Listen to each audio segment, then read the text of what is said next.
সর্বোচ্চ পর্যায়ে চলে গেছে।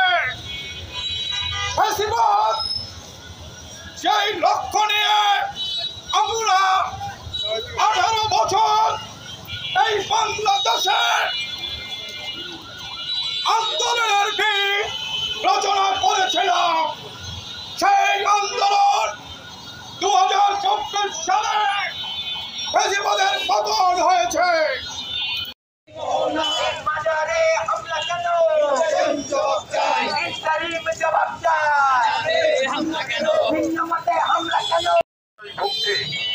আতঙ্কে এই কারণে একের পর এক ঘটনা ঘটছে, সরকার নীরবে দর্শকের ভূমিকা পালন করছে, কোথাও এটা প্রতিরোধের ব্যবস্থা করছে না।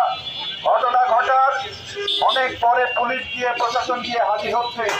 সারা দেশের গোয়েন্দা সংস্থা তারা নিউজ জানে, কিন্তু এটা নিয়ন্ত্রণ করতে পারছে না। কিছুদিন আগে ওই যে হিন্দু পল্লীতে হামলা হলো, তারপরে মাজারে বিশ্বাসী মুসলমানদের মাজারে হামলা হচ্ছে, খানকায় হামলা হচ্ছে। এই যে আজকে মুসলমানরা দিলে রক্ত, এই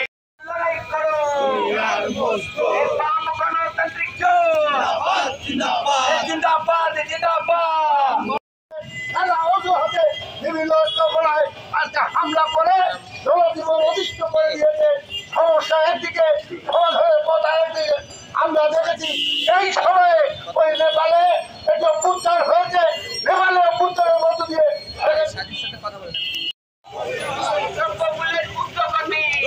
জীবন দিয়েছে, তাদের নেতৃত্বে তার চেয়ে বেশি জীবন দিয়েছে।